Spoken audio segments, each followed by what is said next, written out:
घेतलेले भस्माचा लेप असणारे जटाधारी नंदीवर बसलेले असे साक्षात अग्नीतून प्रकट झाले. सूर्यबिंब निघे उदयाच्याही तसा प्रकटला कपाळामुळी. दशभुज पंचवदन चंद्रमौळी संकटी पाळी भक्तांते माथा जटांचा भार धृती नेत्री वैश्वानर श्री झुजूळ वाहिनीर भयंकर महाजोगी. त्या अग्निकुंडातील अग्नी शांत झाला. भक्तवत्सल ईश्वर तेथे प्रकट झाले व प्रसन्न वदनाने तिला म्हणाले, मी तुझी परीक्षा पाहण्यास आलो होतो. तुझी धर्मावरील दृढ निष्ठा धैर्य पाहण्यासाठी आलो होतो. सर्व काही मी मायेने निर्माण केले होते. तुझ्या भक्तीने मी अत्यंत प्रसन्न आहे. तू जो वर मागशील तो मी तुला देईल. तेव्हा महानंदा म्हणते, हे चंद्रमौळी, मला फार काही नको. सर्व भूलोक व पाताळ यातील काहीच ऐश्वर्यभोग नकोत. मी तुमच्या चरण कमळावर माझे बंधू वर्ग सहित तुमच्या कैलासपदाला पावेल असा मला वर द्या. पराशर ऋषी म्हणाले, ते माकड काश्मीर देशात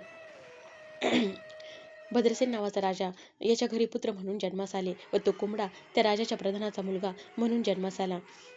याप्रमाणे महानंदेला तिच्या पूर्ण बंधुवर्गासह कैलासपद प्राप्त झाले व ते कोंबडा व माकड भद्रसेन राजाच्या घरी राजपुत्र व एक प्रधान पुत्र म्हणून जन्मास आले. पूर्वजन्मी ते अज्ञानी असूनही रुद्राक्ष धारण करण्याचे पुण्य घडले, त्यामुळे ते मानव जन्मास आले. पण आता ते ज्ञानपूर्वक रुद्राक्ष धारण करतात, त्यामुळे त्यांच्या पुण्याला गणतीच नाही. रुद्राध्याय महिमा वर्णन 34व्यात निरूपण. राजपुत्रा केला संजीवन, नारद भेटले राय. पराशर ऋषीने भद्रसेन राजाला रुद्राक्षांचे महात्म्य वर्णन करून सांगितले. तसेच त्या राजकुमाराचे पूर्वजन्माचे चरित्र सांगितले. राजा संतुष्ट होऊन ऋषींच्या पायावर डोके ठेवून म्हणाला, स्वामी, रुद्राक्ष धारण केल्याने माझ्या मुलाला पुण्य लागले असेल असे आपण सांगितले. तो आता ज्ञानी असून रुद्राक्ष धारण करतो. आता याच्या भविष्यात काय घडेल? माझ्या मुलाचे व मंत्री मुलांचे भविष्य सविस्तर सांगावे. ऋषी राजाला म्हणाले, तू पुत्राचे भविष्य विचारतोस, पण तुला ऐकल्यावर दुःख होईल. राजा, तुझ्या मुलाचे आयुष्य 12 वर्षे आहे. ती 12 वर्षे पूर्ण होत आहेत. आता फक्त 7 दिवस राहिले आहेत. हे ऐकून राजाला खूप दुःख झाले. शोकाने गहिवरून स्त्रीसह ऋषींच्या पाया पडला आणि म्हणाला, स्वामी, आपण सर्वज्ञानी आहात, तरी कृपया यावर काही उपाय सुचवा. तेव्हा पराशरांनी सांगितले, राजा, तू शिवशंकरांना शरण जा आणि मनातील सर्व भय सोडून शिवशंकरांची आराधना कर. तेच तुझ्या पुत्राचे रक्षण करतील. अल्पायुष्य माणसाने जर विश्वासाने रुद्राचा जप केला तर पाप जाते व तो दीर्घायुषी होतो. तेव्हा 10 सहस्र रुद्र पाठ करून त्याने शिवशंकरांना स्नान घालावे. असे केल्यास तुझ्या पुत्राची 10,000 वर्षे संरक्षण होईल. तू विद्वान अशा 100 विप्रांना, ज्ञानी, यज्ञश्रेष्ठ ब्राह्मण बोलव. अशा ब्राह्मणांकरवी शिवशंकरांवर अभिषेक कर. तुझ्या मुलाचे आयुष्य वाढेल, तत्काळ कल्याण होईल. पराशरांनी सांगितल्याप्रमाणे राजाने ब्राह्मणाला बोलवले. 1 सहस्र विद्वान ब्राह्मण बोलवले. 100 कलश भरून उसाचा रस घेऊन त्याने विधीपूर्वक शिवशंकरांवर अभिषेक केला. त्याच रसाने पुत्राला 7 दिवस स्नान घातले. अशा प्रकारे 7 दिवस ईश्वराची आराधना केली. 7 दिवस झाले आणि अचानक त्या मुलाला मूर्छना आली. त्यावेळी अदृश्य अशी वाणी प्रकट झाली. हातात दंड धारण केलेला असा महापुरुष दिसला, ज्याच्या दाढा मोठ्या होत्या. असे मोठे दूत तिथे आले. सर्व ब्राह्मण रुद्रपाठ म्हणत होते. त्यांनी स्वरयुक्त मंत्र म्हणले आणि मंत्राक्षता त्या मुलावर टाकल्या. ते दूत उभे राहून पाहत होते. त्यांच्या हातात मोठे पाश होते. ते कुमारावर दुरूनच पाश टाकण्याचा प्रयत्न करत होते. तो हातात दंड घेतलेले शिवदूत त्यांना थांबवू लागले. तेव्हा यमदूत भिवून पळाले. अशा प्रकारे त्या ब्राह्मण श्रेष्ठांनी त्या राजपुत्राचे रक्षण केले. वेद मंत्र म्हणून त्यांना आशीर्वाद दिला. रुद्राध्यायी हा महिमा आहे. गुरुची, ब्राह्मणाची पूजा करावी, त्यामुळे यमाचे भयच उरत नाही. म्हणूनच रुद्रावर श्रीगुरूंची फार प्रीती आहे. 35 प्रसंगात कच देवयानी कथा वर्तत आणि सोमवार व्रत सीमंतिनीच्या प्रसंगे. श्री नृसिंह सरस्वतीने रुद्राचे महात्म्य सांगितल्यावर त्या स्त्रीने मला काहीतरी मंत्रोपदेश द्या अशी त्यांना विनंती केली. तेव्हा स्त्रियांना मंत्रोपदेश देऊ नये, पतिसेवा करावी, हीच त्यांची ईश्वर भक्ती होय असे त्यांनी सांगितले.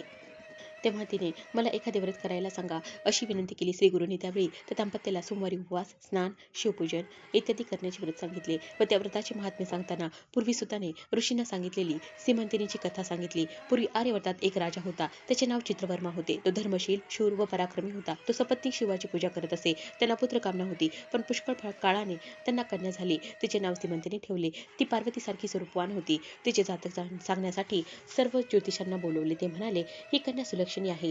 तिची कीर्ती गंगेसारखी होईल. ती पतीसह 10 सहस्र वर्षे राज्य करेल. तिचे असे भविष्य वर्तवले. तेव्हा राजाला फार आनंद झाला. पण राजा सभेत बसला असता एक ब्राह्मण निर्भयपणे म्हणाला, हे राजा, माझे वचन ऐक. मी तुझ्या कन्येचे लक्षण सांगतो. तुझ्या कन्येच्या नशिबात 14व्या वर्षी वैधव्य आहे. ते ऐकून राजा एकदम बेशुद्ध पडला. तो ब्राह्मण तसे सांगून तत्काळ निघून गेला. हे सर्व सीमंतिनीला माहिती पडले. त्यामुळे ती विचारात पडली. पुढे याज्ञवल्क्य स्त्रींची पत्नी मैत्रिणी राजमहालात आली. सीमंतिनीने तिला बंधन केले आणि तिची विनवणी केली. माझे रक्षण करा, माझे सौभाग्य स्थिर राहील असा उपाय सांगा. कन्येचे बोलणे ऐकून मैत्रेयी म्हणाली, तू शिवशंकरांना शरण जा, म्हणजे तुझे सौभाग्य स्थिर राहील. तिने श्रीमंतीला एक व्रत करण्यास सांगितले. सोमवारी उपवास करावा, शिवाची पूजा करावी, शिवाच्या अभिषेकाने पापाचा क्षय होतो, पीठपूजन केले तर साम्राज्य मिळते, गंध अक्षता फुलांनी पूजा केल्यास सर्व सौभाग्य मिळते. तेव्हा हे मुली, तू सोमवारचे व्रत कर, त्यामुळे मोठी संकटे, कष्ट व दुष्कर्मे यांचा परिहार होतो. पार्वती व शंकर यांची पूजा केल्यास सर्व पापे दूर होतात. असे ऐकून श्रीमंतीने लगेच त्या व्रताचा स्वीकार केला. नल दमयंतीच्या वंशात इंद्रसेन राजाचा राजकुमार चंद्रागंत यांच्याबरोबर तिचा विवाह झाला. विवाह सोहळा खूप थाटात पार पडला. राजाने वऱ्हाडी मंडळीचे अनेक द्रव्य व अलंकार देऊन पाठवणी केली, पण कन्येच्या स्नेहामुळे राजपुत्राला लोकांना ठेवून घेतले. सासऱ्याकडे आनंदाने व प्रेमाने राहत असता एक दिवस राजपुत्र सर्व दलभरासह कालिंदी नदी जलविहारासाठी आनंदाने निघाला. राजपुत्र अनेक लोकांसह नदी पोहत असता बुडाला. राजाचा बुडाला म्हणून सगळीकडे एकच ओरड सुरू झाला. त्याचबरोबर सर्व लोक व धट्टेकट्टे नाविक यांनी पाण्यात खूप शोध घेतला, पण राजपुत्र कोणालाही सापडला नाही. ही वार्ता वाऱ्यासारखी राजमहालापर्यंत पोहोचली. हे ऐकून राजा मूर्छेने येऊन धरतीवर कोसळला. असे म्हणते तर प्राणत्यागच करायला निघाली, पण राजाने व राणीने मुलीला कसे तरी सांत्वन केले. राजाने कन्येला ममतेने प्राणत्याग करण्यापासून प्रवृत्त केले. तिचा पती निश्चयच मरण पावला आहे हे आपणास ठाऊक नाही, म्हणून तू वैधवान आहेस.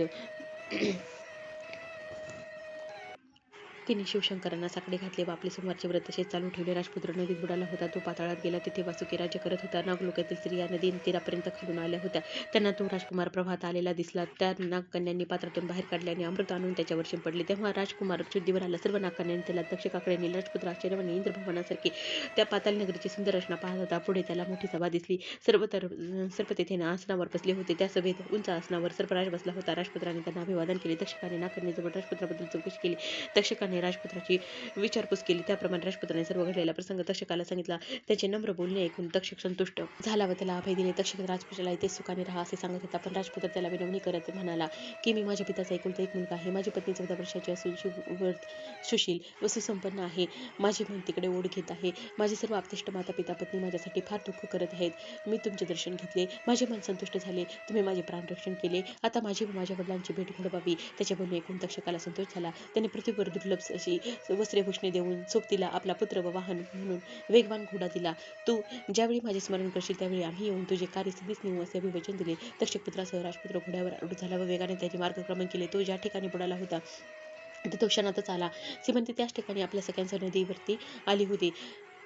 राजकुमाराने श्रीमंतिनीला पाहिले व तो श्रीमंतिनीची विचारपूस करू लागला. श्रीमंतिनीच्या सख्याने तिची सर्व हकीकत सांगतो म्हणाला, 3 दिवसानंतर तुमचा पती तुम्हाला मिळेल. व तो घोड्यावर स्वार होऊन पुढे निघाला. तक्षकाच्या पुत्रासह तो आपल्या नगराच्या वेशीजवळ येऊन पोहोचला. मध्यंतरीच्या काळात शत्रुपक्षाने इंद्रसेनाचा घात करून राज्य बळकावले होते. तक्षकाच्या पुत्राला त्याने आपला प्रतिनिधी म्हणून नगरात पाठवले व सर्व वस्तुस्थिती समजावून सांगितले. माझ्या वडिलांना तुरुंगातून मुक्त करून राज्यपदावर बसवा, नाही तर तुम्हा सर्वांचा संहार करीन. चंद्रगंधला तक्षकासारखा मित्र मिळाला आहे. त्याचे बोलणे ऐकून इंद्रसेनाने शत्रू विचार करू लागले.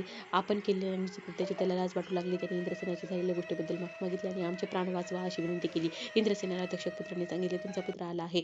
तो वासुकीच्या भेटीसाठी गेला होता. तो आता तुमच्या भेटीसाठी येत आहे. मंत्री, पुरोहित व नागरिक राजपुत्र परत आला म्हणून त्याची भेटीस नवल करीत निघाले. अशा रीतीने पुत्राची व पित्यांची भेट झाली. चंद्रागंधने देवी त्याला साष्टांग नमस्कार घातला. त्यानंतर इंद्रसेन राजा आपली पत्नी आणि चंद्रागंध यांसह पुन्हा वऱ्हाडासह लग्नासाठी चित्रवर्मा राजाच्या नगरीकडे आला. विवाह सोहळा पुन्हा केला गेला. श्री गुरुदत्त व त्यांच्या पत्नीला म्हणाले, माझी आज्ञा म्हणूनच तुम्ही सोमवारचे व्रत करा. ते व्रत केलेत म्हणजे तुमच्याकडून माझी सेवा घडली असे होईल. तेव्हा त्या दत्त विप्राने पत्नीसह सोमवारचे व्रत करण्यास आरंभ केला. गुरुदेव दत्त. शक्तिशी ब्रह्मनिष्ठ ब्राह्मणा स्त्रियांनी नेले परान्न भोजना कंटाळून धरिती श्री गुरुचरणा त्याला कर्म मार्ग सांगती.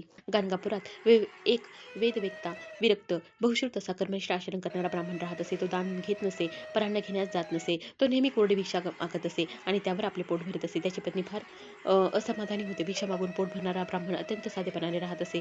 त्या गावात नेहमी शताधिकांचे ब्राह्मण भोजन घालण्यासाठी ब्राह्मण येत असत. ते सहस्र भोजने घालत असत. त्या गावातील ब्राह्मणांच्या स्त्रिया त्या ठिकाणी भोजनासाठी जात असत आणि तेथील पंचपानांची आपल्या घरी येऊन स्तुती करत असत. ते ऐकून त्या ब्राह्मणाची पत्नी लाही वाटे की आपणही कधीतरी परान्न घ्यावे, म्हणून आपणही मिष्टान्न खावे. एके दिवशी एक मोठा श्रीमंत ब्राह्मण गाणगापुरात आला. त्या महालय श्राद्ध करायचे होते. त्याने ग्रामस्थ विप्रांना रीतसर श्राद्धाचे आमंत्रण केले व त्या स्त्रियांनाही बोलवले. ते पाहून त्या विप्राची पत्नी आपल्या पतीजवळ ब्राह्मणाची बोलवणे कसे आले आहे ते सांगितले. तिथे अनेक प्रकारची पक्वाने खावयास मिळाली. कपडे, दक्षिणा, भरपूर द्रव्यही मिळेल. तेव्हा आपण हे आमंत्रण स्वीकारावे.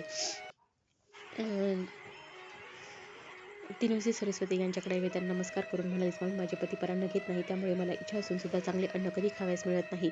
तरी माझ्या पतीला भोजनास जावे असे तुम्ही सांगा. गावात आलेले श्रीमंत ब्राह्मण फक्त दाम्पत्य भोजनच घालतात आणि माझे पती परान्न घेत नाहीत.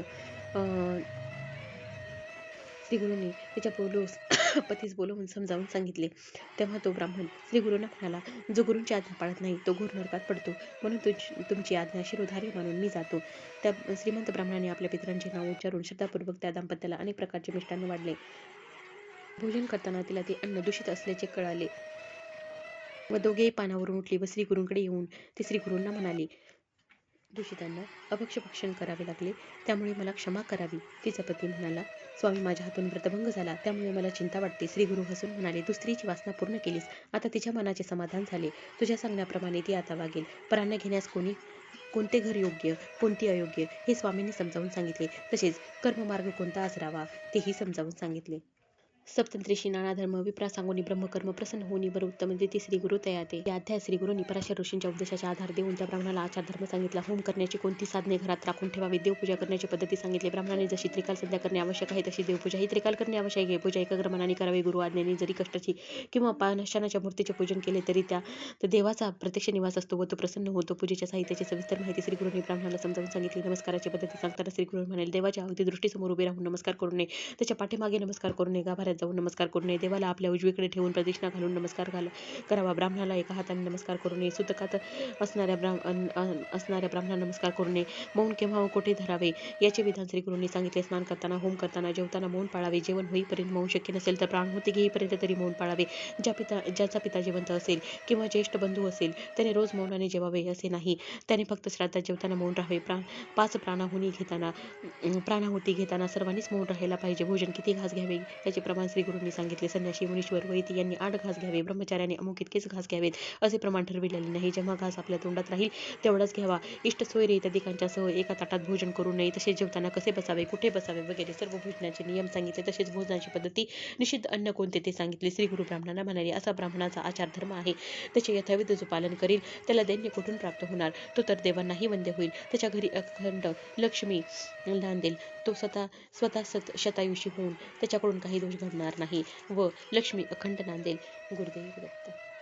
अष्टंत्रिशी भास्कर ब्राह्मण तिघांपुरी ते यशस्वी अन्न जेविले. बहु ब्राह्मण आणि गावाचे शूद्राती गुरूंच्या दर्शनासाठी भक्त येत असत. त्यांनी आणलेले द्रव्य श्री गुरु कधीच घेत नसत. समाराधना करण्यासाठी भक्तांनी ते उपयोगात आणावे अशी त्यांची इच्छा होती. एकदा एक भास्कर नावाचा गरीब ब्राह्मण श्री गुरूंच्या दर्शनासाठी आला. त्याने श्री गुरूंना साष्टांग नमस्कार घातला व त्यांची भक्तिभावाने स्तुती केली. त्या दिवशी भक्त लोक समाधान घालीत होते. त्यांनी त्या ब्राह्मणालाही समाधानाने जेवायला चला म्हणून बोलविले. त्या ब्राह्मणाच्या मनात असा संकल्प होता की आपण श्री गुरूंना भिक्षा घालावी. त्यासाठी त्याने तिघांना पुरेल असे साहित्य आणून तांदूळ, कणिक, इतर पदार्थ आणले होते. दरवेळी इतर ब्राह्मण समाधानासाठी बोलवितात तिथे तो जेवण करून मठात येऊन आपण आणलेली शिदोरी उशाशी ठेवून झोपत असे. असे 3-4 दिवस झाले. सर्व लोक त्याला हसत असत. हा समाधानाची सामग्री घेऊन आला पण स्वतः दुसऱ्याच्या समाराधनेत जेवतो. त्याने आणलेले अन्न तर एकाला सुद्धा पुरणार नाही. इथे तर श्री गुरूंजवळ अनेक शिष्य समुदाय आहे. हा काय समाराधना घालणार इतके. असे बरेच दिवस गेले. श्री गुरूंनी इतर शिष्य त्याची थट्टा करताना ऐकले. त्यांनी ब्राह्मणाला बोलविले आणि म्हणाले, आज मला भिक्षा तू घाल, लवकर स्वयंपाक कर. श्री गुरूंचे बोलणे ऐकून त्या ब्राह्मणाला खूप आनंद झाला. मग त्याने आपले साहित्य आणले, सुचिरभूत होऊन स्वयंपाक केला. त्यावेळी सर्व ब्राह्मण मिळून श्री गुरूंजवळ आले. म्हणाले, आज जेवायस आम्हाला मिळायला हवे.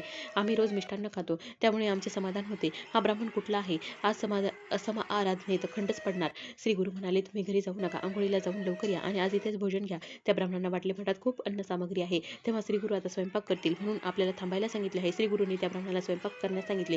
तेव्हा ब्राह्मणाने स्वयंपाक बनविला आणि गुरु आज्ञेप्रमाणे सर्व ब्राह्मणांना बोलवायला नदीवर गेला. ब्राह्मण म्हणाले, अरे तू परत जा, स्वयंपाक तयार करायला व्हायला सायंकाळ होईल. तू श्री गुरूंना भिक्षा घाल. ते ऐकून तो ब्राह्मण पुन्हा श्री गुरूंकडे गेला आणि म्हणाला, ब्राह्मण येत नाहीत, रात्री भोजनाच्या वेळी येऊ असे म्हणतात. तेव्हा श्री गुरूंनी त्याला सांगितले, त्या ब्राह्मणाला जाऊन सांग की श्री गुरूंनी तुम्हाला सर्वांबरोबर जेवण करायचा निश्चय केला आहे, तेव्हा लवकर जेवायला या. तेव्हा ब्राह्मण भराभर स्नान करून उरकून आल्यावर श्री गुरु त्यांना म्हणाले, लवकर पत्रावळी तयार करा, सहकुटुंब जेवा. त्या ब्राह्मणाने नंतर वंदनादी उपचारांनी भक्तिभावाने श्री गुरूंची पूजा केली, मंगल आरती केली. त्यामुळे श्री गुरूंना संतोष झाला. त्यांनी त्या ब्राह्मणाला शिजवलेले अन्न त्याच्याजवळ आणून ठेवण्यास सांगितले आणि आपल्या जवळील वस्त्राने ते अन्न झाकून ठेवण्यास सांगितले. मग कमंडलूत उदक घेऊन त्या अन्नावर प्रोक्षण केले व ते अभिमंत्रित केले. ब्राह्मणाला बोलवून ते म्हणाले, तू या अन्नावरचे झाकण काढू नको, एका बाजूने अन्न काढून घे आणि सर्व ब्राह्मणांना भराभर वाढायला घे. श्री गुरूंसह साऱ्या पंक्तीला वाटप चालले होते. तो ब्राह्मण स्वतः तूप वाढत होता. सर्व ब्राह्मण आनंदाने जेवले. तसेच त्याचा परिवार जेवून तृप्त झाला. गावातील इतर सर्व त्याच्या परिवारासह जेवून तृप्त झाले. सगळ्यांची जेवणे झाल्यावर श्री गुरूंनी त्या ब्राह्मणाला बोलवले आणि तुझे दारिद्र्य दूर होईल, तुला पुत्र पौत्र होतील असा आशीर्वाद दिला. सर्वजण आश्चर्यचकित झाले. अगदी थोडे अन्न शिजवले होते तरीही 4000 लोक जेवले. हे सारे कर्तृत्व श्री गुरूंनी गुरूंचे त्यांनी अन्नपूर्णेचे स्मरण केले. त्यांच्यामुळेच हा सर्वांना प्रसाद मिळाला. गुरुदेव दत्त. सोमनाथाची गंगा युवती 60 वर्षाची वंध्या होती. ती सतीतली पुत्रसंतती. 39वे अध्यायी. गंगापुरात एक 60 वर्षे वयाची गंगा नावाची वंध्या स्त्री श्री गुरुच्या दर्शनासाठी नेहमी येत असे व त्यांची नित्यपूजा करत असे. सोमनाथ हा शौनपुत्री ब्राह्मण तिचा पती होता. ती मोठी पतिव्रता होती. ती रोज नियमाने श्री गुरूंना पूजा निरंजन ओळीत असे. असा तिचा नित्यक्रम फार वर्षे चालला होता. तिच्या सेवेने संतुष्ट होऊन श्री गुरूंनी तिला विचारले, माझ्यासाठी रोज तू निरंजन आणतेस तर तुझ्या मनात कोणती इच्छा आहे ती मला निसंकोचपणे सांग. नारायण आणि गौरीनाथ शंकर गुरुप्रसाद म्हणून ती इच्छा पूर्ण करतील. तेव्हा तिने सांगितले, आम्ही निपुत्रिक असल्यामुळे इथं परगतीस मुकलो असून दुर्भाग्य आहोत. पुत्रविना हा जन्म व्यर्थ गेला आहे. पुढील जन्मी तरी पुत्र व्हावा यासाठी मी आपली सेवा करत आहे. तिचे वचन ऐकून श्री गुरु हसून म्हणाले, पुढचा जन्म कोणास माहीत आहे. तुला या जन्मी चांगल्या सुलक्षणी मुली व मुले होतील. श्री गुरूंचे वचन ऐकून तिने हात जोडून विनंती केली, स्वामी मी कृपानिधी, माझ्या वयाला 60 वर्षे झाली आहेत. आता ते पुत्र कसे होणार. पिंपळाचीही सेवा केली आहे. तिचे बोलणे ऐकून श्री गुरु हसून म्हणाले, अश्वत्थ सेवेत मोठे पुण्य असते, ते फुकट जात नाही. तू आताच पिंपळ वृक्षाला दोष देऊ नको, पण त्याचा महिमा अपरंपार आहे. सर्व देव त्याच्या ठाई वस्ती करतात.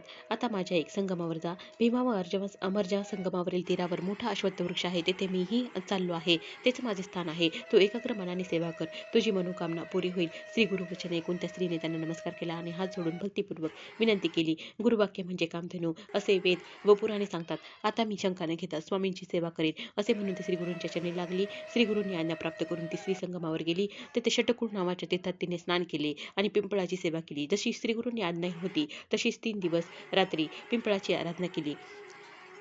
तिसऱ्या दिवशी तिला स्वप्न पडले. तिच्या स्वप्नात एक ब्राह्मण आला आणि तिला प्रतिज्ञेवर वचन देऊन म्हणाला, तू गंगापुरात जा. तिथे श्री गुरुनाथ आहेत, त्यांना 7 प्रदक्षिणा घाल. मग भक्तिभावाने नमस्कार कर, ते तुला जे देतील ते लगेच भक्षण कर. स्वप्नात असे पाहून ती लगेच जागी झाली आणि अश्वत्थ हा कल्पवृक्षच आहे, आपण इच्छिलेले फळ तात्काळ मिळणार असा विचार तिच्या मनात आला. ती सेवा करून 4थ्या दिवशी मठात आली. तिने श्री गुरूंना प्रदक्षिणा करून आनंदाने वंदन केले. श्री गुरूंनी तिला 2 फळे दिली व म्हणले, आता ही फळे आनंदाने भक्षण कर, तुझी इच्छा पूर्ण होईल. मग त्या स्त्रीने व्रत पूर्ण करून दान दिले. तेव्हा आश्चर्य असे घडले.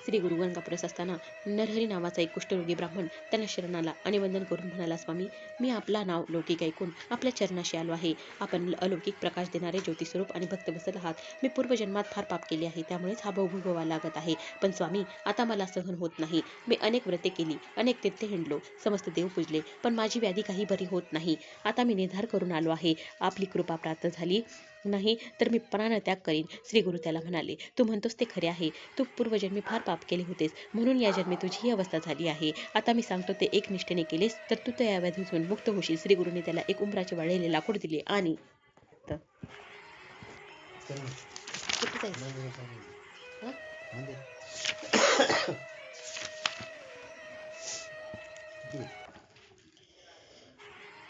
खाऊन यानंतर मग खिचडी 5 वाजता होऊन जातात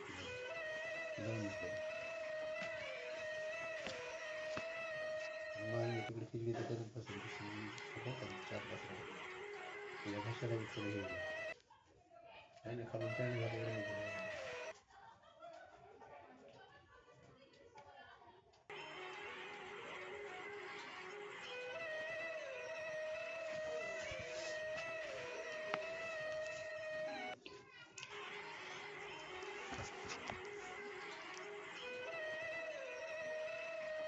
नामधारक शिष्याने सिद्धमुनींना वंदन करून विचारले, स्वामी माझ्या पूर्वजांनी श्रीगुरूंची सेवा कशी केली होती ते मला सांगा. शिष्याचे बोलणे ऐकून सिद्धमुनी म्हणाले, मी मागे सांगितले होते की तुझे पूर्वज श्रीगुरूंना भेटले होते. ते वासर नावाच्या गावी राहत होते. त्यांचे नाव सायनदेव. त्यांच्यावर श्रीगुरूंनी कृपा होती. श्रीगुरू तेथून दक्षिणेस गाणगापुरास आले आणि नंतर त्यांनी सर्वत्र ख्याती झाली. त्यांची कीर्ती ऐकून सर्व लोक गाणगापुरास येऊन त्यांचे दर्शन घेतल्यामुळे त्यांच्या इच्छा पूर्ण होत असत. अशा प्रकारे श्री नृसिंह सरस्वती नावाने विख्यात झालेले श्रीगुरू गाणगापुरात राहत होते. त्यांचा पूर्वज जो सायनदेव तो श्रीगुरूंचा महिमा व कीर्ती ऐकून त्वरितेने गाणगापुरास आला. त्याला फार आनंद झाला. श्री गुरूंना पाहताच तिथूनच तो साष्टांग नमस्कार घालत मठात गेला व त्याने परात्पर गुरूंचे रूप पाहिले. श्री गुरूंच्या पायावर लोळण घेतली व आपल्या केसांनी त्यांचे पाय पुसले आणि म्हणाला, श्री गुरु, आज मी धन्य झालो. तुम्हीच त्रिमूर्ती आहात. तुमच्या दर्शनाने माझे पितरही कृतार्थ झाले. माझे अनेक जन्माचे पाप गेले. अशा प्रकारे श्री गुरूंची खूप स्तुती केली. मठात भोजनोत्तर सर्व बसले असता सायनदेवाने गुरुसेवा करण्याची आपली इच्छा बोलून दाखवली. मज बरोबर वाटेल तिथे राहून सेवा करणे फार कठीण आहे असे ते म्हणाले. तरीही याचा निर्धार कायम होता. तो पाहून त्यांनी त्याला ठेवून घेतले. पुढे त्याची धैर्य परीक्षा पाहण्यासाठी ते रात्री त्याला संगमावर घेऊन गेले व अचानक योगमायाने त्यांनी पाऊस व वादळ निर्माण केले. त्यातच त्याला शीत निवारणार्थ मठात जाऊन अग्नी आणण्यासाठी पाठविले. वाटेत आजूबाजूस कोठेही पाहू नकोस असे त्याला सांगितले. तो कसा तरी अंधारात पडत वाटेत गेला व अग्नी घेऊन परत येण्यास निघाला. पण येताना वाटेत त्याची जिज्ञासा जागृत झाली. त्याने दोन्ही बाजूस पाहिले तर विजेच्या प्रकाशात दोन मोठे कालसर्प दोन्ही बाजूस दिसले. तो धावत कसा तरी संगमावर पोहोचला व ते साप त्याच्याच पुढे श्री गुरूंना नमस्कार करीत आहेत असे त्याला दिसले. ते निघून गेल्यानंतर श्री गुरूंनी त्याला निर्भयपणा व गुरु आज्ञा पालनाचे रहस्य व महत्त्व सांगितले. श्री गुरूंनी त्याला विचारले, का रे असा भ्यालास का? आम्ही तुझ्या रक्षणासाठी 2 साप पाठवले होते. आता मनात भीती धरू नकोस. आमची सेवा करणे कठीण असते, तेव्हा गुरुसेवा फार विचार करून अंगीकारावी. दृढ भक्तीने सेवा करावी. शिष्याने मृत्यूचीही भीती बाळगता कामा नये. गुरुदेव दत्त. पुत्र कलेशी सायनदेव येऊनी करती श्री गुरुस्तव, त्याला कधी ती यात्रा भाव वरही देती 42. देवाच्या त्वष्टा हा व्यक्त असणारा अवतार होय. त्याला एक पुत्र झाला. तो फार सुंदर होता. तो सुज्ञ व सर्व कार्यात कुशल होता. उपनयास योग्य झाल्यावर त्वष्टाने त्याची मुंज केली. विद्याभ्यासासाठी त्याला गुरुगृही पाठविले. एकदा पावसात गुरूंची पूर्ण शाळा गळू लागली, तेव्हा शिष्याला आपली सेवा सांगावी म्हणून गुरुने त्याच्याजवळ पक्के घर बांधून देण्यास सांगितले. गुरुपत्नीने नेमकी अंगाला बसेल अशी शिवण व विणकाम असलेली कासोळी मागितली. मुलीने खेळातले हस्तिदंती घर व ताटक नावाचे कर्णभूषण मागितले. तर गुरुपुत्राने पायात घालाव्या पादुका मागितल्या, ज्यांना चिखल लागू नये. तो मुलगा लहान होता. गुरुसेवा करणे कर्तव्य आहे अशा भावनेने त्याने ते काम अंगावर घेतले व गुरूंची पर्णशाळा सोडून निघाला. तो घोर वनात शिरला आणि पश्चाताप पाहून हे काम उगीच अंगावर घेतले, आता कसे होणार अशी फार चिंता करू लागला. तोच त्याला तिथे एक अवधूत यती भेटला. बालकाला त्या यतीचा आधार वाटू लागला. त्याने यतीला सर्व माहिती सांगून यावर काय उपाय आहे असे विचारले. त्यावर उपाय म्हणून यतीने त्याला काशी यात्रा करण्यास सांगितले. तो त्याला स्वतः काशीपर्यंत घेऊन गेला आणि त्याला काशीमधील यात्रा व स्नाने, दर्शने, पूजा कोणत्या आणि कशा कराव्यात ते सांगितले. मग तो यती गुप्त झाला. काशी क्षेत्रातील सर्व शिवलिंगांची दर्शने व तीर्थस्थाने बालकाने पूर्ण केली. तेव्हा त्याला शंकर प्रसन्न झाले व वरदानाने सृष्टीतील सर्व वस्तू निर्माण करण्याची शक्ती दिली. विश्वकर्मा असे त्याचे नाव ठेवले. विश्वकर्म्याने आपल्या नावाचे लिंग तिथे स्थापन केले. नंतर सर्व इष्ट वस्तू त्याने निर्माण करून गुरुला व आपल्या परिवाराला दिल्या. शंकराने सांगितलेल्या गुरुभक्तीचा महिमा व सेवा धर्माचा दुष्करपणा श्री गुरूंनी सायनदेवाला समजावून सांगितला. श्री गुरु काशी यात्रेचे वर्णन करीत असता योग शक्तीने सायनदेवाला स्वतःसह प्रत्यक्ष काशी यात्रा घडवली. एवढे सांगून होत आहे तो रात्र संपून सूर्योदय झाला. चिंता हाच अंधार व गुरुकृपा हीच ज्योती होय असे सांगितले. त्यावेळी सायनदेवाने संतुष्ट होऊन श्री गुरूंना वंदन केले व म्हणाले, स्वामी, तुम्ही मला जी कथा सांगितली ती खरोखरच अद्भुत वाटली. काशी यात्रेची पद्धती तुम्ही मला सांगत होता तेव्हा असे वाटले की तुमच्याबरोबर स्वतः काशीतच होतो. मी जागा आहे की स्वप्नात हेच मला कळेना असे म्हणून त्यावेळी त्या सायनदेव विप्राने श्रीगुरूंच्या चरणी नमन करून कारुण्यपूर्ण शब्दात त्यांची प्रार्थना केली. अशा प्रकारे सायनदेवाने केलेली स्तुती ऐकून श्रीगुरू खूप आनंदित झाले. श्रीगुरूंच्या अंतःकरणात भरपूर कृपा उत्पन्न झाली. आईची बालकावर जशी माया असते तसेच त्यांना मायेने वागवले. घरच्या गोष्टी सांगून सायनदेवाने आपल्या पुत्र कलंत्रांच्या संबंधी श्रीगुरूंना सविस्तर सांगितले. आपल्या पत्नीला श्रीगुरूंच्या पाया पडायला सांगून दोन्ही मुलांनीही त्यांच्या चरणावर मस्तक ठेवले. त्यांचा मोठा मुलगा नागनाथ त्यांच्या मस्तकावर श्रीगुरूंनी कृपेने हात ठेवला. ते सायनदेवाला म्हणाले, तुझा ज्येष्ठ पुत्र दीर्घायुष्य होईल, त्याला पुष्कळ संतती होईल. तुला जी दुसरी पत्नी आहे तिला 4 पुत्र होतील, तेही श्रीमंत होतील. तू आता सुखाने राहावेस. तुझा जो वडील मुलगा आहे तो माझा भक्त होईल व त्याची सर्वत्र कीर्ती होईल असा श्रीगुरूंनी आशीर्वाद दिला. गुरुदेव दत्त. 43 अनंत व्रत धर्मराया कृष्ण सांगत, त्याची कथा सायनदेवा व्रत सांगोनी व्रत करविती. सायनदेवाला या अध्यायात श्रीगुरूंनी अनंत व्रताचे महात्म्य सांगितले आहे. पांडव वनवासात असताना श्रीकृष्णाने पांडवांना हे व्रत सांगितले. अनंत नावाचे हे विख्यात व्रत आहे. त्याचे आचरण केले असता तुम्हाला तुमचे राज्य मिळेल. अनंत म्हणजे सर्वत्र वास करणारा. ते माझेच नाव आहे. मीच अनंत आहे. याबद्दल मना शंका धरू नको. मीच सर्व ब्रह्मदेव, विष्णू, शंकर आहे. तेव्हा युधिष्ठिरा माझी विधीपूर्वक पूजा करा. हे व्रत तुम्हाला योग्य आहे. श्रीकृष्णाने युधिष्ठिराला त्याच्या विनंतीवरून या व्रताची सर्व माहिती सांगितली. भाद्रपद शुक्ल चतुर्दशीच अनंताची आराधना करावी. श्रीकृष्णाने एक जुनी गोष्टही सांगितली. कृतयुगात सुमंत नावाचा एक ब्राह्मण होता. भृगूची कन्या दीक्षा ही त्याची पत्नी व सुशीला ही त्याची कन्या. पुढे सुमंताची पत्नी दीक्षा ही देववशात मरण पावली. सुमंताची कन्या सुशीला ही आता घरी सदाचाराने राहून आपले घर नित्य स्वच्छ व सुशोभित ठेवीत असे. ती देवाला काया वाचा मनाने नमन करून सर्व उपचारांसहित पूजा करत असे. सुमंत विदूर झाल्यावर धर्मकार्य होईनासे झाले म्हणून त्याने दुसरा विवाह केला. तिचे नाव कर्कशा होते. ती स्वभावाने फार वाईट होती. रोज तिचे पतीबरोबर मुलीशी भांडण होत होते. सुशीला उपवर झाली. तिला जवळचाच एखादा वर मिळेल तर तिचे लग्न करून द्यावे असा विचार करीत असतात त्यांच्याकडे कोंडेत ऋषी आला. त्याने सुशीलेला मागणी घातली. सुमंताने सुशीलेचा कोंडेने बरोबर विवाह लावून दिला. सुशीलेचे आपल्या सावत्र आईशी रोज भांडण होत असे तेव्हा कौंडिन्याने सुशिलेसह दुसऱ्या ठिकाणी राहावयास जातो असे सांगितले. सुमंतला खूप वाईट वाटले. आपल्या बायकोच्या वागण्याचा त्याला खूप त्रास होत असे. तेव्हा कौंडिन्य म्हणाला, तुम्ही त्रास करून घेऊ नका. आपण दोघे तपस्वी एका घरात राहण्यातही एक प्रकारे धर्महानी आहे. सुमंताचे आग्रहाखातर थोडे दिवस राहून भाद्रपद शुद्ध त्रयोदशीस त्याने प्रस्थान केले. सुमंताने आपल्या पत्नीला कर्कशीला मुलीची रीतसर पाठवणी कराव्यास सांगितले, परंतु ती घरात निघून गेली व घराचे दार आतून लावून घेतले. सुमंत स्वयंपाकघरात गेला व त्याने शोध घेतला तेव्हा गव्हाचा कुंडा एका मडक्यात होता. तोच त्याने कन्येला वजावायला दिला व त्यानंतर दोघांना निरोप दिला. कौंडिन्य पत्नीसह रथाने चालला असता वाटेत अमरावती नगरीजवळ नदी तीरी अनुष्ठानास गेला. सुशिलेला असे दिसून आले की कित्येक स्त्रिया मंगल कलशाची पूजा करत होत्या. त्या दिवशी भाद्रपद शुद्ध चतुर्दशी होती. सुशिलेने त्या स्त्रियांना आपण कसली पूजा करीत आहात असे विचारले. तेव्हा त्यांनी त्या करीत असलेल्या अनंत व्रताची सर्व माहिती तिला सांगून आपल्याबरोबर तिला पूजा कराव्यास लावली. त्याच्याजवळ गव्हाचा कुंडा होता. त्यातील अर्धा तिने आणून दिला व त्याचेच वाण दिले. बाकी सर्व पूजा साहित्य त्यांचेच तिला दिले. सर्व सुहसनीने तिचे नमस्कार केला. ती कौंडिन्य ऋषीसह पुढील प्रवासास निघाली. वाटेत त्यांना अमरावती नावाचे गाव लागले. तेथे नागरिकांनी त्यांचे खूप आदरातिथ्य केले. त्या गावाचे व कौंडिन्यास राज्यपद दिले. एक दिवस कौंडिन्याने सुशिलेला विचारले, तू हातात काय बांधले आहेस? ती म्हणाली, हा अनंताचा दोरा आहे. अनंताच्या प्रसादाने आपल्याला हे द्रव्य आदरातिथ्याने मिळाले आहे. कौंडिन्याला खूप संताप आला व त्याने तो अनंताचा दोरा सुशिलेकडून काढून घेतला व अग्नीत फेकून दिला. तो म्हणाला, तू काहीतरी वशीकरणाचा प्रयोग केला आहेस. माझ्या तपामुळे खरे तर आपल्याला हे ऐश्वर्य प्राप्त झाले आहे. सुशिलेने तो दोरा अग्नीतून लगेच बाहेर काढला, दुधात भिजवला, परत चांगला केला, पण अनंताचा कोप झाला व सर्व ऐश्वर्य केले. तेव्हा कौंडिन्याला खूप पश्चाताप झाला. आता अनंताचे दर्शन घेतल्याशिवाय मी अन्न घेणार नाही असा निर्धार करून तो जंगलात भटकू लागला. शेवटी निराश होऊन प्राणत्याग करण्यास निघाला. अनंत अनंत अशा हाक मारीत जमिनीवर पडला. तेव्हा म्हाताऱ्या ब्राह्मणाच्या वेश असलेल्या श्रीकृष्णाने त्याला उठविले आणि मी अनंत तुला दाखवतो असे म्हणून त्याला आपल्याबरोबर एका नगरात नेले. तेथे त्याला एक रत्नजडित सिंहासनावर बसविले. आपले खरे स्वरूप प्रगट केले. अशा रीतीने त्याला आपले पूर्वीचे वैभव प्राप्त झाले. नृसिंह सरस्वतीने सांगितलेला हे व्रत मुलांकडून करून घ्यायला सांगितले. नंतर आपल्या बायको मुलांना आपल्या गावी घेऊन जाण्यास सांगितले. सायनदेव श्रीगुरूंच्या दर्शनासाठी आपल्या बायको मुलासह आला असता त्याच्या मोठ्या मुलाच्या मस्तकी हात ठेवून, तुझा हा पुत्र नागनाथ दीर्घायुष्य आहे, पुढे तोच आमचा परमभक्त होईल असा आशीर्वाद दिला. गुरुदेव दत्त. 44 तंतुकार भक्ताशी श्री परबत दावून शनीशी शिवरात्री पुण्यकथा त्याशी विमर्शन राजाला कथी येली. श्री गुरूंची भक्ती अनेक भक्त करीत होते. त्यात एक विणकर होता. तो अत्यंत गुरुभक्त होता. तो संसाराची कामे आटोपून तिसऱ्या प्रहरी मठात येऊन सेवा करत असे. तो मठाचे अंगण झाडत असे. श्री गुरूंना दुरून नमस्कार करत असे. शिवरात्रीला विणकराचे माता पिता यात्रेला निघाले. त्यांनी आपल्याबरोबर यात्रेला येणार का म्हणून त्याला विचारले. तेव्हा तो म्हणाला, माझा गुरु म्हणजेच मल्लिकार्जुन आणि श्रीगुरूंचे वास्तव्य कायम वास्तव्य असते. तो मठ म्हणजे माझे श्रीशैल्य पर्वत आहे. श्रीगुरु चरण सोडून कुठेही जाणार नाही. एवढी त्याची गुरुवर दृढ निष्ठा, श्रद्धा, भक्ती होती. सर्वजण त्याला हसले आणि माता पिता बंधू सारेजण यात्रेला निघून गेले. नगरातील बहुतेक सर्वजण यात्रेला गेले, पण तो विणकर एकटाच मठात राहिला. श्रीगुरूंनी त्याला विचारले, सर्वजण यात्रेला गेले, तू का नाही गेलास? तेव्हा तो श्रीगुरूंना म्हणाला, स्वामी, तुमचे चरण हीच माझी यात्रा. मूर्ख लोक पाषाणाचे दर्शन घ्यायला उगाच जातात. शिवरात्रीचा दिवस आला. त्यावेळी श्रीगुरू संगमावर गेले होते. दुपारी तो विणकरही स्नानास गेला. त्याला शिवरात्रीचा उपवास होता. त्याने संगमावर स्नान केले. श्रीगुरूंना नमस्कार करून भक्तिभावाने श्रीगुरूंसमोर उभा राहिला. श्रीगुरू त्याला म्हणाले, सर्वांबरोबर यात्रेला गेला असतास तर श्रीशैल पर्वताचे रमणीय दर्शन तुला झाले असते. तू कधी तो पर्वत पाहिला आहेस का? तो म्हणाला, कधीच गेलो नाही. आणि स्वामी, तुमचे चरण सोडून कुठे जावेसे वाटतच नाही. तुमच्या चरणापाशीच आमच्या सर्व यात्रा आहेत. त्याचा दृढ भाव पाहून श्रीगुरूंनी त्याला जवळ बोलवले. म्हणाले, या पादुका घट्ट धरून डोळे मिटून बस. मी तुला शैल पर्वताचे दर्शन घडवितो. मी सांगितले की मगच डोळे उघड. मनोवेगे श्रीगुरू त्याला घेऊन पाताळ गंगेच्या तीरावर बसून डोळे उघड असे म्हणाले. श्रीगुरूंचे बोलणे ऐकताच त्याने डोळे उघडले आणि समोर पाहिले तर श्रीशैल्य पर्वत त्याच्या दृष्टीस पडला. अनेक लोक त्या पर्वताकडे दर्शनासाठी जाताना दिसले. श्रीगुरू त्याला म्हणाले, अरे, असा गोंधळ लागत काय पाहतोस? लवकर शोर कर, स्नान कर आणि दर्शनाला जा.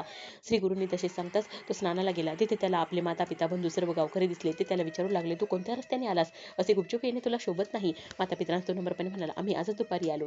आता श्रीगुरूंच्या बरोबर आलो. परंतु कोणाचा त्याच्यावर सांगण्यावर विश्वासच बसेना. पण कोणाजवळही काही न बोलता त्याने शौर केले, स्नान केले, सर्व पूजा साहित्य घेऊन शिवलिंगाची पूजा करण्यास निघाला. परंतु काय आश्चर्य, त्याला शिवलिंगाच्या जागी श्रीगुरूच बसलेले दिसले आणि सर्व लोक त्याची पूजा करीत होते. विणकर मात्र मनात उमजला की आपले गुरु हेच शिवशंकर आहेत. त्याने श्रीगुरूंना फळ अर्पण केले आणि म्हणाला, स्वामी, मला इथे एक अद्भुत गोष्ट दिसत आहे. सर्वजण आपलीच पूजा करत आहेत. असे असताना इथे येण्याची काय गरज होती? श्रीगुरू म्हणाले, भक्ता, सर्वत्र सर्व चराचर ईश्वरानेच परिपूर्ण भरलेले आहे, खरे आहे. पण विशिष्ट स्थानाचे महात्म्य असते. ते सामान्य लोकांच्या अनाकलनीय आहे. विणकराच्या विनंतीवरून श्रीगुरूंनी त्याला स्थानाचे महात्म्य समजावून सांगितले. एवढे सगळे होताना तिकडे गंगापुरात तेथील लोक श्रीगुरूंचा शोध करत होते. सर्व भक्तजनांच्या चुकल्यासारखे झाले. श्रीगुरू विणकरासह जेव्हा संगमावर उतरले तेव्हा ते तिथेच राहिले व विणकराला सर्व शिष्यांना बोलवण्यास मठात पाठविले. विणकर गावात आला तेव्हा सर्व लोक त्याला विचारू लागले, तू शोर का केलेस? तेव्हा तो म्हणाला, मी श्रीगुरूंबरोबर वायुवेगाने श्रीशैल्यास गेलो होतो. तेथील हा प्रसाद आणला आहे. गुरु संगमावर थांबले आहेत. त्यांना मला मठात जाऊन सर्व शिष्यांना बोलविण्यास सांगितले आहे. परंतु लोकांचा विश्वास बसेना. पुढे 15 दिवसांनी श्रीशैल यात्रेला गेले लोक परत आले. तेव्हा विणकर श्रीगुरूंसह तेथे आला होता. याची त्यांना विचारले असता खात्री पटली. श्री गुरु महिमा अपरंपार आहे. गुरुदेव. 45 कुष्टी ब्राह्मण आला तो जापराहून त्याला करून संगमी स्नान कुष्ठ नाशनी ज्ञान देती. एके दिवशी नंदी नावाचा कोड उठलेला एक ब्राह्मण श्रीगुरूंच्या दर्शनासाठी मठात आला. प्रथम त्याने तुळजापूरला अंगावरचे कोट जावे म्हणून देवीची 3 वर्षे आराधना केली, उपवास केले, खूप कष्ट काढले. तेव्हा देवीने त्याला आज्ञा केली, तू चंदला परमेश्वरीच्या दर्शनात जा. त्याप्रमाणे तो चंदला परमेश्वरी स्थानी गेला. तिथे त्याने 7 महिने उपवास व पुरश्चरण केले. तेव्हा त्याला स्वप्न दृष्टांत झाला की तू गंगापुराला जाते, तिथे त्रिमूर्तीचे अवतार मनुष्य रूप धारण करून वास्तव्य करता, तिथे तुझे शरीर चांगले होईल. परंतु तो देवी मातेच म्हणाला, तू श्रेष्ठ असताना मला मानवाकडे पाठवित आहेस. प्रथमच मला तसा आदेश दिला असतास तर मी तुझी इथे आराधना करीत बसलोच नसतो. तेव्हा तू मला बरे तरी कर, नाहीतर मी प्राण त्याग करतो. असे बोलून तो तिथेच धरून बसला. त्याला स्वप्नावर परत तोच दृष्टांत झाला. तसेच सर्व पूजनांना तोच दृष्टांत झाला. सर्व पुजारी त्याला म्हणाले, आम्हा स्वप्न पडले, त्यानुसार तू आता देवीला जास्त त्रास देऊ नको. तेव्हा त्यांनी उपवासाचे पाळणे केले, देवीची पूजा केली आणि तिथून निघाला. गणगापुरात येऊन तो मठात गेला. श्री गुरु संगमावर आहेत असे त्याला शिष्यांकडून समजले. तो संगमावर गेला आणि स्वामीचे दर्शन घेऊ लागला. तो मनात संशय धरून आला आहे असे श्रीगुरूंनी अंतर्ज्ञानाने समजले. ते त्याला म्हणाले, मनात संशय धरून का आलास? देवीकडून मनुष्याकडे कोणत्या कारणाने तुझे येणे झाले? आपल्या मनातील विचार श्रीगुरूंनी ओळखलेले पाहून तो अत्यंत खजील झाला व म्हणाला, नमस्कार करून गुरूंना क्षमा मागू लागला व म्हणाला, स्वामी, मी अज्ञानाने वेढून गेलो होतो, स्वही जाणत नव्हतो. असे म्हणून त्यांनी आपले पूर्ण आयुष्य व व्याधीमुळे असलेला त्रास श्रीगुरूंना सविस्तर सांगितला. श्रीगुरूंनी आपल्या शिष्यांना सांगितले, याला संगमावर घेऊन जा. त्याची जुनी वस्त्रे फेकून त्या स्नान घालून अश्वत्थाला प्रदक्षिणा घालायला सांगा आणि लगेच इकडे भोजनासाठी घेऊन या. तेव्हा सोमनाथ आणि तो ब्राह्मण असे दोघे त्वरेने संगमावर गेले. तो ब्राह्मण स्नान करून बाहेर आला. तो त्याचा वर्ण पालटला आणि अश्वत्थाला प्रदक्षिणा घालेपर्यंत चांगले कांतिमय झाले. सोमनाथाने त्याची जीर्ण वस्त्रे दूर टाकली. ती जागा तत्काळ क्षारभूमी झाली. नवीन वस्त्रे परिधान करून मठामध्ये स्वामींच्या चरणापाशी आला. तेथे जमलेले लोक विस्मयचकित झाले. नंदीने स्वामींना नमस्कार करून संतोषाने त्यांची स्तुती केली. श्रीगुरूंनी त्याला सर्व अंग निरखून पाहण्यास सांगितले. तेव्हा अंगावरचे सर्व कोड नाहीसे झाले होते, परंतु पोटरीवर थोडासा डाग होता. तेव्हा श्रीगुरू त्याला म्हणाले, मनुष्य काय करील असा संशय मनात धरून तू आलास, त्यामुळे हे थोडेसे राहिले आहे. माझी स्तुती कर, म्हणजे तुझे उरलेले कोडही जाईल. तो म्हणाला, मी अशिक्षित असल्यामुळे माझे काव्य असे कसे असणार? तेव्हा श्रीगुरू म्हणाले, तू तोंड उघडून जीभ बाहेर काढ. तोंड उघडता स्वामींनी त्याच्या जिभेवर विभूती टाकली. त्यावेळी त्या ब्राह्मणाला ज्ञान प्राप्त झाले. त्यांनी स्वामीचरणी मस्तक ठेवले आणि परत तो उठला. स्तोत्र म्हणतच त्याने त्याचे अनेक प्रकारच्या स्तवनाच्या काव्यरचना केल्या. त्यामुळे त्याचे उरलेले कोडही नाहीसे झाले. गुरुदेव दत्त. कल्लेश्वर हिरप्पे ग्रामासह श्रीगुरू भेटती नरहरी कवीसह आपला शिष्य करीती त्यासह 46वे अध्यायी. हिप्परगी नावाच्या गावात कल्लेश्वर नामक एक शिवलिंग होते. ते मोठे जागृत देवस्थान होते. तेथे एक नरहरी नावाचा ब्राह्मण शिवलिंगाची पूजा अर्चा करत असे. तो मोठा उत्तम कवी होता. तो रोज 5 कविता करत असे. कल्लेश्वराशिवाय तो अन्य कोणाची स्तुती करत नसे. तो शंकरांचा अनन्य भक्त होता. सर्व लोक त्याला म्हणत, तू एवढा मोठा कवी आहेस, तुझी कीर्ती सगळीकडे पसरली आहे. श्रीगुरूंना काव्य हा प्रकार खूप आवडतो, तेव्हा तू त्यांची स्तुती काव्य का करत नाहीस? तेव्हा तो म्हणत असे, मी माझी जिव्हा कल्लेश्वराला अर्पण केली आहे. दुसरे अनेक देव आहेत व माणसे आहेत, त्यांची स्तुती मी करणार नाही. असे बोलून तो शिवपूजेसाठी निघून गेला. पूजा करता करता त्याला अवचित ग्लानी आली. रोज शिवपूजा करून काव्य रचून पार्वतीपतीची स्तुती करत असे. पण त्या दिवशी त्याला खूप झोप आली. तो देवळातच निजला असताना त्याला एक स्वप्न पडले. त्यात त्याला दिसले की शिवलिंगावर श्रीगुरू बसलेले आहेत आणि तो त्यांची पूजा करत आहे. शिवलिंग दिसतच नव्हते, श्रीगुरूच दिसत होते व ते त्याला विचारत होते, अरे, तुझी मनुष्यवर भक्ती नाही ना, मग तू माझी पूजा का करतोस? मग तो थोड्या वेळाने जागा झाल्याने विचार करू लागला आणि त्याला आश्चर्य वाटले. श्रीगुरू हेच शिव, तेच अवतार घेऊन आपले आलेले आहेत. आपण उगीच त्यांची निंदा केली, त्यांना कमी लेखले. हेच श्रीगुरू आहेत यात शंका नाही. त्यांची भेट घेतलीच पाहिजे. त्यांना पाहताच त्यांनी श्रीगुरूंसमोर लोटांगण घेतले, त्यांचे चरण धरले व म्हणाला, महाराज, माझ्या मनावर अज्ञानाचे सावट चढले होते, त्यामुळे मी आपले खरे स्वरूप ओळखू शकले नाही. मला क्षमा करावे. परंतु आता तुम्ही साक्षात शंकर आहात याची मला खात्री पटली आहे. तुमच्या दर्शनाने मी धन्य झालो. माझी मनोकामना पूर्ण केलीत. जणू काही कल्लेश्वरच माझ्यावर प्रसन्न झालेले आहेत असे मला वाटते आहे. हे जगद्गुरू, मजवर कृपा करा. तुम्हाला मी प्रथम स्वप्नात पाहिले आणि आता तुमच्या चरणाचे प्रत्यक्ष दर्शन झाले. माझे अंतःकरण स्थिर झाले. मला तुमच्या शिष्यवर्गात समाविष्ट करून घ्या. असे म्हणून नरहरीने षोडोपचार त्यांची पूजा करून मानसपूजेचे काव्यकर्म केले. तेव्हा श्रीगुरू दर्शनी म्हणाले, लोकांना मी स्वप्नात भेटलो तरच खरा वाटतो. मी ते प्रत्यक्ष असताना याने माझे स्वप्नातील रूप व पूजोपचार आठवून त्यावर कविता रचली असे सांगून त्याला कवीला स्नान म्हणून वस्त्रे दिली. माझ्या दृष्टीने हे कल्लेश्वर श्रेष्ठ आहे, तू त्यांचीच नित्य सेवा कर. मी येथेच आहे असे श्रीगुरू म्हणाले. तेव्हा नरहरी म्हणाला, तुम्ही माझे कल्लेश्वर, तुम्हीच माझी त्रिमूर्ती अवतार आहात. तुमचे पाय आता मी सोडणार नाही असा माझा निर्धार आहे. अशी स्वामींची प्रार्थना करून तो गणगापुरातच श्रीगुरूंच्या सेवेसाठी राहिला. गुरुदेव दत्त. 47शी दिवाळी सण. गुरुशी आमंत्रित 7 जण तितुके रूपे धरून आपण गेले, मठेही राहिले. गाणगापुरात श्री गुरु असतानाच दिवाळीचा सण आला तेव्हा वेगवेगळ्या गावी राहणाऱ्या त्यांच्या 7 शिष्यांनी श्री गुरूंना आपल्या घरी विशेष यावे अशी प्रार्थना केली. प्रत्येकाचा गाव वेगळा होता. श्री गुरूंनी त्यांना म्हणले, मी सर्वांच्या घरी कसा येणार? तुम्हीच याचा विचार करा. तुम्ही आपसात वाटणी करून काय ते ठरवा व मला कळवा. तेव्हा ते आपसात विचार करू लागले, परंतु त्यांच्यात काहीच निर्णय होईना. निराकरण करण्यासाठी श्री गुरु म्हणाले, मी एकाच्या घरी येईन. ते ऐकून सर्वजण हात जोडून श्री गुरूंना म्हणाले, स्वामी, तुम्ही आमच्या उच्च नीच समर्थ असमर्थ असा भेदभाव करू नये. सर्वांना समदृष्टीने पाहावे. तुम्ही कोणालाही निराश करू नये. जे तुम्ही सांगाल ते आम्ही करू. तेव्हा स्वामींनी विचार केला, हे अज्ञानी लोक काही जाणत नाहीत. तेव्हा एकेकाला एकांतात बोलवून सांगावे. त्याप्रमाणे त्यांनी प्रत्येकाला स्वतंत्रपणे बोलवून त्यांच्या कानात सांगितले, मी तुझ्या घरी येणार आहे हे कोणाला सांगू नको. आता इथून बाहेर पडलास की कोणाशीही न बोलता लगेच घरी निघून जा. अशा प्रकारे श्री गुरूंनी 7 जणांची समजूत घालून त्यांना आपल्या घरी पाठवून दिले. हा सर्व प्रकार गावातील लोकांना माहीत पडला. तेव्हा लोक स्वामींना हात जोडून म्हणाले, स्वामी, ऐन दिवाळीत तुम्ही गाव सोडून दुसऱ्या गावी जाणार आहात की काय? तेव्हा श्री गुरु म्हणाले, आम्ही इथेच राहणार आहोत. मनाला लावून घेऊ नका. दिवाळीची त्रयोदशी होती. रात्री मंगल स्नान करायचे होते. तेव्हा श्री गुरूंनी स्वतः 8 रुपये घेतली. नारायणाचा महिमा अपरंपार आहे. ते 7 रुपयांनी 7 गावी गेले आणि 8व्या रुपयाने गाणगापुरी राहिले. अशा तऱ्हेने दिवाळी सर्व ठिकाणांच्या पूजांचा त्यांनी स्वीकार केला व गाणगापुरात ते व्यक्त होतेच. कार्तिकी पौर्णिमेचे दीपपूजन करण्यासाठी सर्वजण भक्त गुरुजवळ आले आणि म्हणाले, 10 दिवसांनी आपण पुन्हा भेटत आहोत, हे कसे? म्हणून भक्त एकमेकांना विचारू लागले. जो तो आपण दिलेले वस्त्र श्री गुरूंजवळ आहे अशी खूण दाखवू लागला. सारे लोक थक्क झाले. तेव्हा ग्रामस्थ लोक म्हणाले, गुरु तर दिवाळीत इथेच होते, कोठेही गेले नाहीत. खरी वस्तुस्थिती सर्वांना समजली. तेव्हा सगळ्यांना आश्चर्य वाटले. श्री गुरु हे खरोखरच त्रयमूर्ती आहेत. हा हरीचाच अवतार आहे असे म्हणून अनेक प्रकारे सर्व भक्त त्यांची स्तुती करू लागले. गुरुदेव दत्त.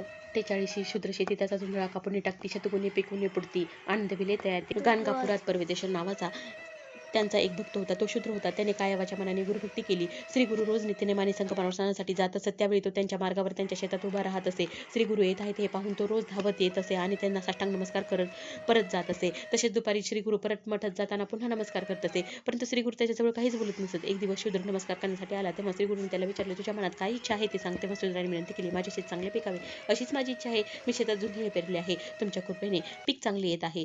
आपण माझ्या शेताजवळ यावे व अमृतमय दृष्टीने पाहावे. तेव्हा श्री गुरु त्याच्या शेताजवळ गेले व त्याला म्हणाले, तू जर माझे ऐकणार असलास तर सांगतो, माझ्या बोलण्यावर विश्वास ठेवायला हवा. तेव्हा पर्वतेश्वर म्हणाला, स्वामी, गुरुवाक्य हेच प्रमाण आहे.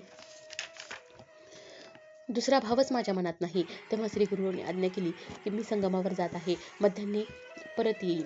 तोपर्यंत सर्व पीक कापून टाक असे त्या शूद्राला सांगून श्री गुरु संगमावर गेले व शूद्र मनात विचार करू लागला की गुरुवचन आपल्याला प्रमाण आहे असा विचार मनात करून त्याने लगेच लोक जमविले व ते पीक कापू लागला. त्याच्या पत्नीने व मुलाने त्याला खूप विरोध केला, पण त्यांना न जुमानता त्याने सर्व पीक कापून टाकले. श्री गुरु परत येताना तो वाटेत जाऊन उभा राहिला. त्याने श्री गुरूंना वंदन केले व कापलेले पीक दाखवले. श्री गुरु त्यांना म्हणाले, अरे उगीच कापलेस रे, मी तुला गमतीने म्हणले होते. तेव्हा तो म्हणाला, स्वामी, तुमचे वाक्य मला प्रमाण, तीच मला कामधेनू. त्याची गुरुनिष्ठा पाहून श्री गुरु म्हणाले, तुझा विश्वास असेल तर चिंता करू नकोस, तुला खूपच मोठे फळ मिळेल. पर्वतेश्वराची बायको मुले शोक करू लागली, आमच्या तोंडचा घास गेला असे म्हणत होती. शूद्र सर्वांना समजावून सांगत होता, माझ्या श्री गुरूंचे वचन म्हणजे कामधेनू आहे. तेव्हा तुम्ही काळजी करू नका, आपले नुकसान होणार नाही, मला माहीत आहे. अशा रीतीने 8 दिवस गेले. मग अत्यंत थंड वारे वाहू लागले आणि गावातील सर्व पीक नासले. साऱ्या देशातले पीक थंडीने नष्ट झाले आणि मूळ नक्षत्रावर अचानक पाऊस पडून नाश झाला. गाव नापिकच ठरला. पण शूद्राचे पीक दासपट झाले. एकेका मुळाला 11 फाटे फुटून खूप पीक आले. एवढे पीक आले तेव्हा लोक विलक्षण चकित झाले. देशाचा दुष्काळापासून बचाव झाला. श्री गुरूंच्या कृपापासाठी शूद्राच्या बायको मुलांनी प्रचिती आली. तिने आपल्या पतीची क्षमा मागितली. नंतर त्यांनी शेतात पांडवांची पूजा केली व श्री गुरु दर्शनासाठी गेले. त्यांनी अनेक उपचारांनी श्री गुरूंची पूजा केली. नंतर 1 महिन्याचा काळ गेल्यावर अपार पीक त्यांच्या शेतात आले. सर्व गावचे लोक हातचे गेलेले पीक आपल्या कोठारीत अर्धे पीक गावच्या अधिकाऱ्याला दिले. दृढ भक्ती असेल त्याच्या घरी दैन्य कुठले. त्या भक्ताच्या सर्व मनोकामना पूर्ण होतील, अखंड लक्ष्मी राहील व श्री गुरुची भावभक्तीने सेवाही घडेल व गुरूंची कृपा सदैव राहील. गुरुदेव दत्त. 49 श्री गुरुमूर्ती अमरजा संगम महात्म्य कथिती स्नान कौरुनी दौडती कुष्ठदेवार्जिते रत्नाबाईंचे. त्या अध्यायात नामधारकाला सिद्धमुनी शिव पार्वती संवादाच्या स्वरूपात गुरुगीता सांगतात. पूर्वी श्री शिवशंकर कैलास शिखरावर बसले असता हिमालयाची कन्या पार्वती हिने त्यांना सर्व लोकांचा उद्धार करण्याच्या हेतूने धरून प्रश्न विचारला. तो प्रश्न व त्या शंकराचे उत्तर हीच गुरुगीता होय. सिद्धांनी श्री गुरुगीता शंभुमुखातून जशी आली तशी नामधारकास सांगितली. ही गुरुगीता पुढे मंत्ररूप झाल्यामुळे या अध्यायात न्यास कवच आधीही सांगितले आहेत. देहधारी जीव कोणत्या मार्गाने ब्रह्मरूप होईल असा प्रश्न माता पार्वतीने शिवशंकरांना विचारला. तेव्हा शिवशंकराने गुरुविना ब्रह्म ज्ञानवत गुरुशिवाय अन्य परब्रह्मही नाही असे प्रतिमेवर सांगितले. नंतर गुरुची महती, गुरुभक्तीची महती आणि गुरुबाबत अनन्य भाव कसा असावा इत्यादी बाबींचे सविस्तर वर्णन सांगितले आहे. गुरु या 2 अक्षरांचे आध्यात्मिक महत्त्व सांगितले आहे. गुरु हा किती थोर व लोकांत उद्धारकर्ता आहे याचेही वर्णन केले आहे. पुढे गुरुगीता कुठे केव्हा म्हणावी, तिच्या पाठाची फलश्रुती काय हे सर्व सांगितले आहे. कलियुगात गुरुला शरण जावे हाच मोक्ष प्राप्त करण्याचा मार्ग आहे असे प्रतिपादन केले. गुरुदेव दत्त. म्लेच्छाचा स्फोटक दौडती भक्तिस्तवतेचे नगरा जाती. पुढे श्री पर्वती भेटो म्हणती. 50वे अध्याय. 9व्या अध्यायात एका धोब्याने म्लेच्छ राजाचे वैभव पाहून आपल्याला तसे वैभव मिळावे अशी प्रार्थना श्री गुरुजवळ श्रीपाद श्री वल्लभ यांच्याजवळ केली होती व आपले जीवन संपुष्टात आणले होते. तो धोबी पुन्हा जन्माला तेव्हा बिदरचा बादशाह झाला. तो आनंदात राहत होता. तो जरी यवन होता तरी त्याच्या मनात चांगली वासना असे. तो सर्व जातींना सारखाच दानधर्म करत असे. त्याच्या घरचे मौलवी त्यांना हिंदू धर्माबद्दल द्वेष करण्यास सांगत असत. हिंदू निराकार देवाला साकार मानतात आणि जे म्लेच्छ त्यांच्या भजनी लागतात ते अधोगतीसच जातात असे ते मौलवी राजाला सांगत असत. तुम्ही एकीकडे त्याची निंदा करता आणि एकीकडे म्हणता की देव सर्वांठायी आहे. म्हणून मी म्हणतो की आपले मत स्थापन करण्यासाठी मी द्वेष का करावा. राजाने मौलवींना अनेक प्रकारे समजावून सांगितले आणि देव ब्राह्मणांवर श्रद्धा ठेवून अनेक पुण्यकर्मे केली. अशा तऱ्हेने तो राजा बिदर नगरीत राज्य करीत असता त्याच्या मांडीवर एक मोठा फोड आला. अनेक वैद्य त्याच्यावर उपचार करून गेले पण तो फोड बरा होईना. काही विप्रांनी त्याला सत्पुरुषांची सेवा करण्यास सांगितले. पाप विनाशी तेथे स्नान करण्यास उपाय सांगितला. राजाने तिथे जाऊन स्नान केले. तो त्याला तिथे एक यती भेटला. त्या यतीने त्याला सांगितले, राजा, तुला जर सत्पुरुषाचे दर्शन घडले तर तू बरा होशील. तू गाणगापुरात जा. तेथे एक संन्यासी महानुभव राहतात. त्यांच्या दर्शनाने तुझा फोड बरा होईल. तेव्हा राजा गाणगापुरात गेला. प्रथम म्लेच्छ राजाला भिवून लोक श्री गुरूंचा ठाव ठिकाणा त्यांना सांगेनात. पण तो रागावला तेव्हा त्यांनी त्या संगमावरच पाठविले. संगमावर स्वामी भेटले. त्यांनी त्यांना पूर्वजन्मीची आठवण दिली. तेव्हा पूर्वजन्मी आपण रजक होतो वगैरे वगैरे त्याला सर्व आठवले. त्याने स्वामींना शरण जाऊन व्याधी बरी करावी अशी विनंती केली. श्री गुरूंची कृपादृष्टीने त्याला पाहताच त्याचा फोड नाहीसा झाला. मग स्वामींनी आपले राजेश्वर पाहावे अशी विनंती केली. राजाच्या इच्छेला मान देऊन स्वामींनी त्याच्या राजसदनात जाऊन सर्व परिवाराला प्रथम दर्शन दिले. राजाने यापुढे मी स्वामींच्या सेवेत राहीन असे म्हणले. तेव्हा मुलांवर राज्य सोपवून तू मला श्रीशैल्य येथे भेट असे श्री स्वामी गोदावरीत स्नान करून गाणगापुरात परत आले. एकाम भावनात गुरुमूर्ती देखून क्षिती पापवृत्ती उपद्रविली नाना येते म्हणून गुप्त रूपे राहावे. बिदरच्या बादशहाचा निरोप घेऊन स्वामी गाणगापुरात परत आले आणि आता आपण गुप्त रूपे राहावे असा त्यांनी विचार केला. मी फार काळ प्रगट राहिलो तर बादशहा पाठोपाठ अनेक मुलांचे येथे येतील आणि त्यांचा येथील भक्तांना आणि ब्राह्मणांना उपद्रव होईल. म्हणून आता आपण गुप्त राहावे व लोकांना मात्र आपण श्रीशैल्य यात्रेला जातो असे उघड सांगावे. देहाने शिष्यांसहित आपण श्रीशैल्य यात्रेला जात आहोत असा त्यांनी देखावा निर्माण केला. भक्तांनी स्वामींना पोचवायला आले असताना खूप विनवण्या केला. तेव्हा श्री गुरु त्यांना म्हणाले, आम्ही याच गावात राहू, अमरजा संगमात नित्य स्नान करू, प्रेमाने गुप्त रूपे मठातच राहू, तरी तुम्ही चिंता करू नका. त्यांच्या पश्चात मठात नित्य सेवा कशी करावी याचे सर्व भक्तांना सविस्तर सांगितले. भक्तजनांनी जी इच्छा असेल ती प्राप्त होईल असे सांगून स्वामी श्री पर्वतास साठी निघाले. तेव्हा भक्त लोक विचार करत मठात परत आले. तो त्यांना स्वतःच्या नजरेवर विश्वासच बसेना, कारण श्री गुरु मठातच आहेत असे त्यांना दिसले. भक्तांना असा दृष्टांत दाखवून ते दृश्य देहाने श्री पर्वतावरील यात्रेसाठी गेले व पाताळ गंगेच्या तीरावर राहिले. त्यांनी शिष्यांना सांगितले, मला फुलाचे आसन तयार करा, मला पैल तीरास जायचे आहे, आपण श्री मल्लिकार्जुन मंदिरात भेटा. श्री गुरूंनी आज्ञा होताच शिष्यांनी शेवंती, कमळे वगैरे अनेक फुले आणली आणि फुलांचे सुंदर मनोहरी आसन तयार केले व ते पाताळगंगा नदीच्या पात्रात ठेवले. तुम्ही गावात जावे असे भक्तांना सांगून श्री गुरु फुलांच्या आसनावर बसले आणि त्यांनी त्यांचा निरोप घेतला. त्यावेळी निरोप घेताना श्री गुरूंनी शिष्यांना पाहिले. आम्ही निज स्थानाला जातो, तेथे पोहोचल्यावर चिखून तुम्हाला फुले पाठवू, ती शेवंतीची फुले असावीत. त्याचा तुम्ही स्वीकार तुम्ही भक्तिभावाने प्रसाद म्हणून करावा. निर्गुण पादुकांची अखंड पूजा करावी. तुमच्या घरची लक्ष्मीचा वास वसो. आणखी एक खूण सांगतो, गायनात माझे स्मरण करावे. जे असे स्मरण करतील त्यांच्या घरी मी नेहमी राहीन. जे माझे चरित्र ऐकतील किंवा लोकांना वाचून दाखवतील त्यांच्या घरी लक्ष्मी नित्य राहील. श्री गुरु दृष्टिक्षेपात होते तोपर्यंत त्यांचे अश्रू भरल्या डोळ्यांनी सर्व भक्त पाहत राहिले. नंतर ते दिसेनासे झाले. त्यांनी शेवटचे दर्शन डोळे साठवून शांतपणे डोळे मिटून सर्वजण स्तब्ध उभे राहिले. थोड्या वेळाने काही नावाडी त्या दिशेने त्यांच्याकडे येताना दिसले. ते जवळ आल्यावर सर्व शिष्यांना म्हणाले, आम्ही श्री गुरूंना पाहिले. आम्ही पैलतीरावर होतो, तिथे त्या श्रेष्ठ मुनींना पाहिले. त्यांचा वेश संन्यासाचा होता, त्यांच्या हाती दंड होता. त्यांचे नाव नृसिंह सरस्वती आहे. तुम्हाला सांगण्यासाठी म्हणून त्यांनी एक निरोप सांगितला आहे. तुम्ही आपल्या स्थानात जावे, माझी भक्ती करून वंश परंपरा सुखाने राहावे. प्रसादाची फुले येतील ती शिष्यांनी प्रवाहातून काढून घ्यावीत असे तुम्हाला सांगितले आहे. असा निरोप घेऊन स्वामी पुढे निघून गेले. नावाड्यांनी सांगितल्याप्रमाणे थोड्याच वेळात प्रसादाची फुले प्रवाहातून वाहत आली. ती मुख्य शिष्यांनी काढून घेतली. नामधारकाने सिद्धांना श्री गुरूंचे मुख्य शिष्य कोण होते तेही विचारले. तेव्हा ते म्हणाले, श्रीकृष्ण सरस्वती, बाल सरस्वती, उपेंद्र सरस्वती, माधव सरस्वती यांना श्री गुरूंनी परत जाण्यास सांगितले. मी मात्र श्री गुरूंच्या संगतीतच राहिलो. गृहस्थाश्रम धर्म पालन करून अनेक शिष्य आपापल्या घरी राहत होते. श्री पर्वतावर तिघे आले व मी चौथा होतो. सायनदेव साखरे, 2 श्रेष्ठ कवी नंदी व नरहरी आणि मी असा चौघांनी ती पुष्पे घेतली. श्री गुरूंचा महिमा व श्री गुरुचरित्र म्हणजे कामधेनूच आहे.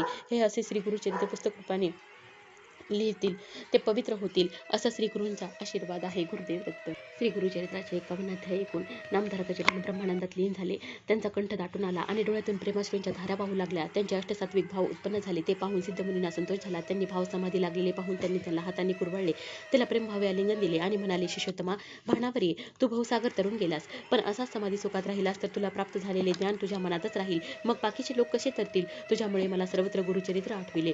तू जे एकाग्र मनाने ऐकलेस तेच आता विस्ताराने लोकांना सांग, असे सिद्धींनी नामधारकाला परोपरीने सांगितले. तेव्हा त्याने डोळे उघडले व लगबगीने हात जोडून उभा राहिला आणि म्हणाला, गुरुराया, तुम्ही संसार सागरातून पलीकडे नेणार आहात. तुम्ही विश्वाचा आधार आहात. तेव्हा श्री गुरुचरित्राची अवतरणिका म्हणजे कोणत्या अध्यायात कोणती कथा आली आहे तेही सांगा.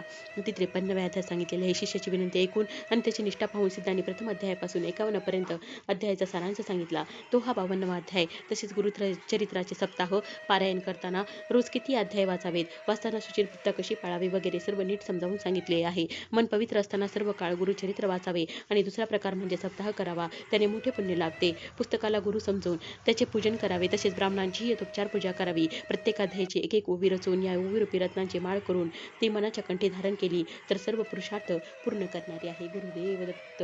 संपू. इति श्री गुरुचरित्रामृते परमकथा कल्पतरे श्री नृसिंह सरस्वत्याख्याने सिद्ध नामधारक संवादे द्विपंचादशाक्षराध्यायश्री अवतरणिका नाम 53 श्री गुरुदेव दत्तात्रय नमस्तु. श्री गुरुदेव दत्त. श्री गुरुचरित्र संपूर्ण. ओम तत्सत.